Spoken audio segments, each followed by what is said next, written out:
जय गुरुजी। अथ श्री शिव महापुराणे द्वितीयायां रुद्रसंहिता प्रथम खंड अथ त्रयोदशोऽध्यायः। ब्रह्म उवाच अतः परं प्रवक्ष्यामि पूजाविधिमनुत्तमं श्रूयतां ऋषयो देवा सर्वकामसुखावहं।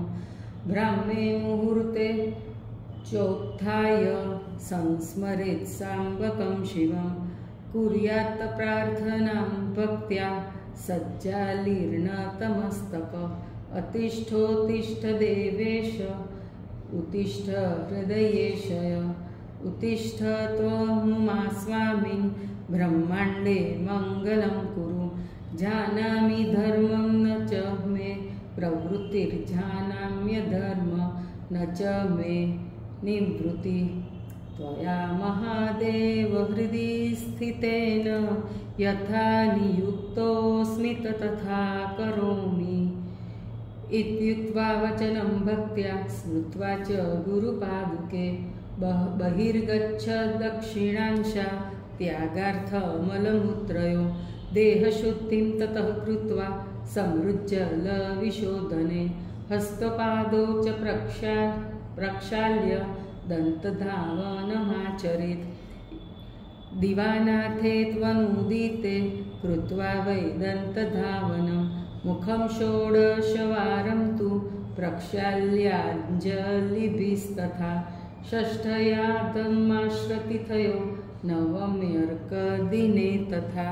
वर्ज्यासुरर्षयो यत्नात् अक्ते द्व्यक्तेन रदधावने यथावकाशं सुस्नायान् दादिश्यथवा गृहे। देशकालविरुद्धं न स्नानं कार्यं नरेण च रवेर्दिने तथा श्रद्धे सङ्गक्रान्तो ग्रहणे तथा। महादाने तथा तीर्थे उपवासदिने तथा। अशौचेऽप्यथवा प्राप्ते न स्नायादुष्णवारिणा यथा साभिमुखं स्नायात् तीर्थादो भक्तिमान् नर। तैलेप्याङ्गं च कुर्वीत वारान् दृष्ट्वा क्रमेण च नित्यम् अभ्यङ्गके चैव वासितं वा न दूषितं। श्राद्धे च ग्रहणे चैव उपवासे प्रतिपदिने अथवा सार्ष्यपं तैलं न दुष्येद् ग्रहणं विना। देशं कालं विचार्यैवं स्नानं कुर्यात् तथाविधि। उत्तराभिमुखश्चैव पाङ्मुखोऽप्यथवा पुनः। उच्छिष्टेनैव वस्त्रेण न स्नायात् स कदाचन। शुद्धवस्त्रेण स स्नायात् देवस्मरपूर्वकं।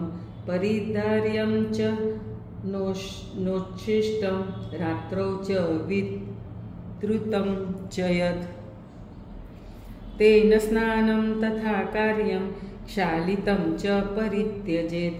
तर्पणं च ततः कार्यं देवर्षि पितृतृप्तं धौतवस्त्रं ततो धार्यं पुनराचमनं चरेत्। शुद्धो देशे ततो गत्वा गोमयाद्यपमार्जिते। आसनं च शुभं तत्र रचनीयं द्विजोत्तमा। शुद्धकाष्ठसमुत्पन्नं पूर्णं स्तरितमेव वा। चित्रासनं तथा कुर्यात् सर्वकामफलप्रदं। यथा योग्यं पुनर्ग्राह्यं मृगचर्मादिकं च यत् तत्रोपविश्य कुर्वीत त्रिपुण्ड्रं भस्मनासुधि। तपस्तपस्तथा दानं त्रिपुण्ड्रात् सफलं भवेत्। अभावे भस्मनस्तत्र जलस्यादिप्रकीर्तितम्। एवं कृत्वा त्रिपुण्ड्रं च रुद्राक्षान् धारयेन्नर। सम्पाद्य च स्वकं कर्म पुनराराधयेत् शिवम्। पुनराचमनं कृत्वा त्रिवारं मन्त्रपूर्वकम् एकं वाथ प्रकुर्याच्च गङ्गाबिन्दुरिति ब्रुवन् अन्नोदकं तथा तत्र शिवपूजार्थमाहरेत्। अन्यद्वस्तु च यत्किञ्चिन् अध्यथाशक्तिसमीपगं कृत्वा स्थेयं च तत्रैव धैर्यमास्थाय वे पुनः अर्धपात्रं तथा चैकं जलगन्धाक्षतैर्युतं दक्षिणांशे तथा स्थाप्यम् उपचारस्य क्लृप्तये गुरोश्च स्मरणं कृत्वा तदनुज्ञामवाप्य च संकल्पं विधिवत्कृत्वा कामनां च नियुज्य वे पूजयेत् परया भक्त्या शिवं सपरिवारकं मुद्रामेकां प्रदर्श्यैव पूजयेत् विघ्नहारकं सिन्दूरादिपदाश्रैव सिद्धिबुद्धिसमन्वितं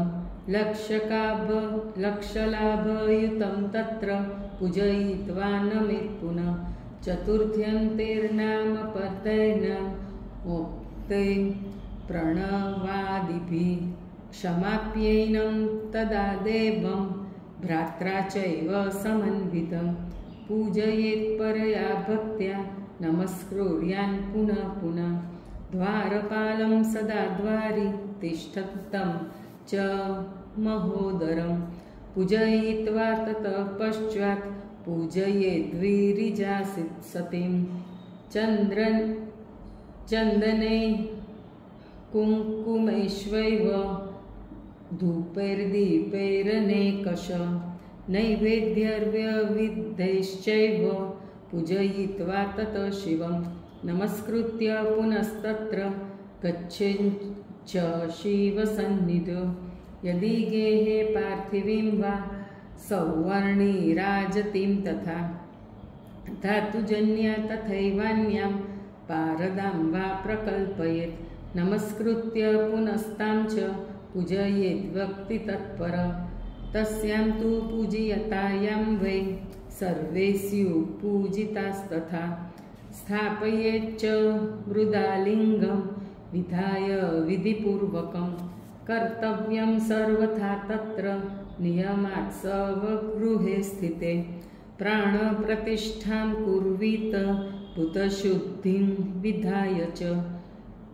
दिक्पालान् पूजये तत्र स्थापयित्वा शिवालये गृहे शिव सदा पूज्यो मूलमन्त्राभियोगतः तत्र तु द्वारपालानां नियमो नास्ति सर्वथा गृहे लिङ्गं च मत्पूज्यं तस्मिन् सर्वप्रतिष्ठितं पूजाकाले च साङ्गं वै परिवारेण संयुतम् आवाह्य पूजये देवं नियमोऽत्र न विद्यते शिवस्य सन्निधिं कृत्वा स्वासनं परिकल्पयेत्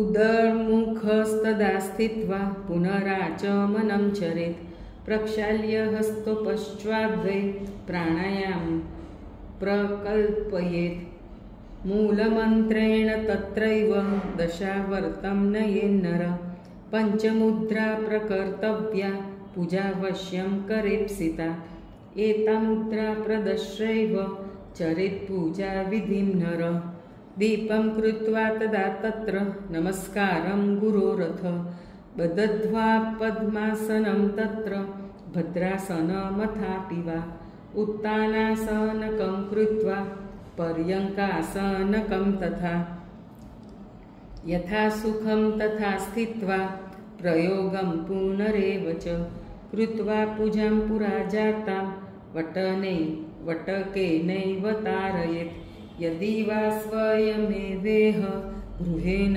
नियमो स्थितः पञ्चश्चैवार्धपात्रेण क्षालये लिङ्गमुत्तमम् अनन्यमानसो भूत्वा पूजाद्रव्यं निधाय च पञ्चाच्चावाहये देवं मन्त्रेणानैनवे नर कैलासशिखरस्थं च पार्वतीपतिमुत्तमं यथोक्तरूपिणीं शम्भुं निर्गुणं गुणरूपिणं पञ्चवक्तं दशभुजं त्रिनेत्रं वृषभध्वजं कर्पूरगौरं दिव्याङ्गं चन्द्रमौलिं कपिर्दनं व्याघ्रचर्मोत्तरीयं च गजचर्माम्बरं शुभं वासुक्यादिपरीताङ्गं पिनाकाद्ययुधान्वितं सिद्धयोष्ठौ च यस्याग्रे नृत्यन्तीह निरन्तरं जय जयेति शब्दैश्च सेवितं भक्तपूज्यके तेजसा दुःसहेनैव दुर्लक्षं देवसेवितां शरण्यं सर्वसत्त्वानां प्रसन्नमुखपङ्कजं वेदैशास्त्रैर्यथा गीतं विष्णुब्रह्मनुतं सदा भक्तवत्सलमानन्दं शिवमावाहयाम्यहम् एवं ध्यात्वा शिवं साम्ब अमासनं परिकल्पयेत् चतुर्थ्यन्तपदेनैव सर्वकुर्याद्यथाक्रमम्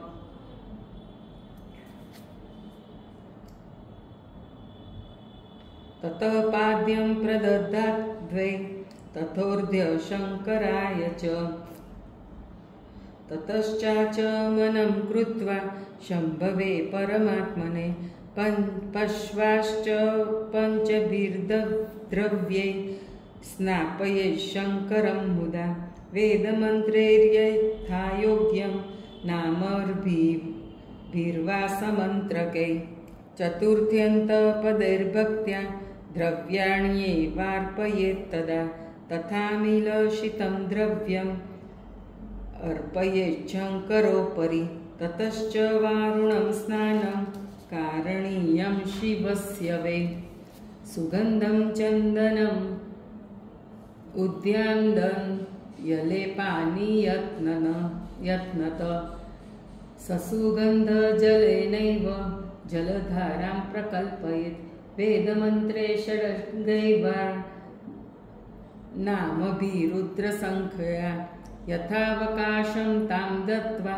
वस्त्रेण मार्जयेत् तत पञ्चादाचमनम् उद्वार्ततो वस्त्रं समर्पयेन् तिलाश्चैव यवापि गोधूमामुदगमाप्शका अर्पणीया शिवायैव मन्त्रैर्नानाविधैरपि ततः पुष्पाणि देवानि पञ्चस्याय महात्मने प्रतिवक्त्रं यथा ध्यानं यथा योग्याभिलाषत कमले शतपन्त्रेश्च शङ्खपुष्पे परेस्तथा कुशपुष्पैश्च दत्तुरैर्मन्दारे द्रोणसम्भवे तथा च तुलसीपत्रेर्बिल्वपत्रेर्विशेषत पूजयेत् परया भक्त्या शङ्करं भक्तवत्सलं सर्वभावे बिल्वपत्र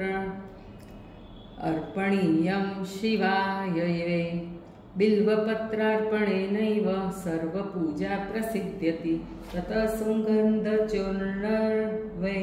वासितं तैलमुत्तमम् अर्पणीयं च विविधं शिवाय परया मुदा ततो धूपः प्रकर्तव्यो गुग्गुलालरुभिर्मुदा दीपोदेयस्ततस्तस्मै शङ्कराय धृताप्लुत अर्धं दद्यात् पुनस्तस्मै मन्त्रेणानेन भक्तित कारयेद्वावतो भक्त्या वस्त्रेण मुखमार्जनं रूपं देहि यशो देहि भोगं देहि च शङ्कर भुक्तिमुक्तिफलं देहि गृहीत्वार्धं नमोऽस्तु ते ततो देयं शिवायैव नैवेद्यं विविधं शुभं तत आचमनं प्रीत्या कारयेद्वा विलम्बत ततः शिवाय ताम्बूलं